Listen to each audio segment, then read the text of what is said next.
most intriguing and awkward things to watch for this primary cycle, particularly where it concerns Democrats, is whenever Hillary Clinton decides to speak to empowering women and decides to go after Republicans on the war on women. I mean, we all remember who her husband is, correct? Bill Clinton was the second man to ever do me wrong, and I was like in 6th grade, but still, that stands. There are still skeletons coming out of the Clintons' closet, and every time I think I'm not going to be surprised further, I am, magically. New York Times bestselling author Roger Stone joins me now to talk about his explosive, and I do mean explosive, new book, The Clintons' War on Women. Roger, always good to see you. I have to say, there are things in this book that I have never heard before or only heard maybe in passing and didn't give a lot of thought to it. Tell me about this book, because this goes further than anything that I've ever read from Hitchens, from so many other people. Joel Klein's Primary Colors. I mean, this really gets into stuff that I've never heard of before. Yeah, the sad truth is that Bill Clinton is a Bill Cosby-style sexual predator. We're not talking about consensual sex. We're not talking about one-night stands, girlfriends, mistresses. If I wrote that book, it would be an encyclopedia. It would be too heavy to carry around. No, I'm talking about sexual assault and rape. I interviewed 27 women who've been sexually assaulted by Bill Clinton. And the sad part here is that Hillary, rather than be an advocate for women, she's not only an enabler, but it's Hillary who runs the cover-up. Hillary who goes out and hires the heavy-handed private detectives, Jack Palladino, Anthony Pellicano, Ivan Duda, who then conduct a veritable terror campaign against Bill's victims to silence them, lest they get in the way of the Clintons' reach for more power and more money. I remember when she had famously referred to Juanita Broaddrick, Kathleen Willey, Paula Jones, etc., as the, quote, bimbo brigade. What she has done is far worse. And her husband's behavior, I mean, obviously, we know of the names that I've mentioned, but there are even others. And the very first, I think I've heard mention of this in Primary Colors, but not discussed to this effect since in your book, the fact that Bill Clinton has or may or may not have an illegitimate son. He most definitely has a mixed race son, Danny Williams, who is living in a tar paper shack in Arkansas. Poor Danny is the product of a union between Bill Clinton and his mother, who was a cocaine addicted prostitute, Bobby Ann Williams. This issue was not raised the first time by conservative Republicans. It was raised by the Reverend Say McIntosh, who was the Reverend and minister for the Williams family, who demanded that Bill Clinton own up to his fathership of Danny. Shortly thereafter, Reverend McIntosh's son, who was in the Arkansas State Penitentiary, not eligible for parole or pardon, got a full pardon from Governor Clinton, whereupon the good Reverend went silent. Look, the truth of the matter here is that roughly 2 weeks ago, Hillary put out a video aimed at college women who had been raped, and she said, "You deserve to be believed." Yeah. Well, why don't we believe Eileen Wellstone, or Christy Zurcher, or Becky Brown, or Helen Dowdy, or Paula Jones, or Juanita Broaddrick, or Kathy Willey, or Liz Ward Grayson? This list goes on and on. These women were either sexually assaulted or raped by Hillary. So first by Bill. First Bill assaults them physically, then Hillary assaults them psychologically. She is not an advocate for women and girls. In no job where she's been the boss has she ever paid women as much or more than men. Not in the U.S. Senate, not in the Clinton Foundation, not at the State Department.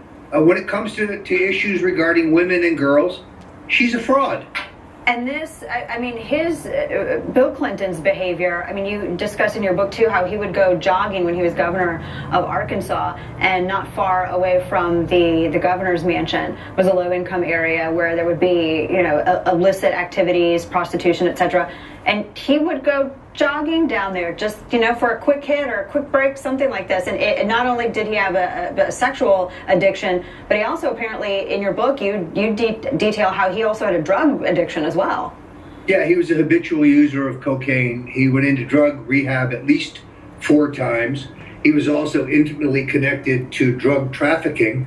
When Dan Lassiter, who was a major financial donor and friend of Bill, was convicted of drug offenses, he hired a woman lawyer named Hillary Clinton, who thereupon got him a full pardon from Governor Clinton. So, this is a true story of rape, of intimidation, of physical violence against witnesses, of lies, strong arm tactics, drugs, and of course, epic greed. I do recount I do recap for people the Clinton Foundation, which is not a charity, but a slush fund for grifters, which is really 8 out of $10 given to the Clinton Foundation are being used to subsidize the lavish lifestyle of the Clinton. 5-star hotels, jets, cut flowers, and an army of political flunkies to wait on the Clintons hand and foot. Yes, that's how they subsidize their machine. There are even more dark family secrets in this book as well. What has been the response? Have they just tried to? I mean, either the Clintons are going to ignore it, or they'll go after you, Roger. Although you've been in politics, I would say, longer than they have, and so that would be kind of interesting to see that match up with that. But what has been the response like to this? Because how long can you put off addressing rumors like this, or stories like this, or the son with the mother, the photos, and they have the photo of him? Oh my gosh. Yeah, it's very interesting. The Clintons have worked very hard to pressure certain mainstream media outlets like CNN, like MSNBC, not to give this book any coverage. I was scheduled to be on MSNBC with Thomas Roberts a week ago. The car they sent to pick me up was in the front yard, literally. 25 minutes before I was to go on, they canceled with some lame excuse regarding overbooking the segment. I called somebody at NBC, very high up at NBC, and asked them to check into it. And this person got back to me and said, well, corporate had pressure directly from the Clintons. It's Soviet-style censorship is what it is. Thank God for The Blaze and Fox and Breitbart and the Daily Caller and so many other conservative outlets who have given coverage to the book. That in turn, I think, provides an opportunity to get on the New York Times bestseller list, which would be my second time on the list. That makes the book much, much harder for the mainstream media to ignore. Tomorrow, I tape Real Time with Bill Maher on Comedy Central. Yes. Again, another opportunity to get the story out in the mainstream. I would like to see this sell more copies than Hard Choices. I think it has a very good prospect. I would urge your listeners to go to clintonswar.com or go directly to Amazon or visit your local Barnes & Noble. You can buy this book. And please do me a favor. Go on Amazon and leave a review if you like it. We know that there were a number of 1-star and viciously negative reviews hours after the book was released. And then we ultimately traced them all to the same IP address. Oh, that's convenient. At the Clinton headquarters Very in convenient. Brooklyn. Look at that. Roger Stone, the best dressed man in politics. Always good to see you. The book is The Clintons' War on Women. Thanks so much, Roger. Good to see you. Dana, thanks for having me. Gun prohibition, alive and well.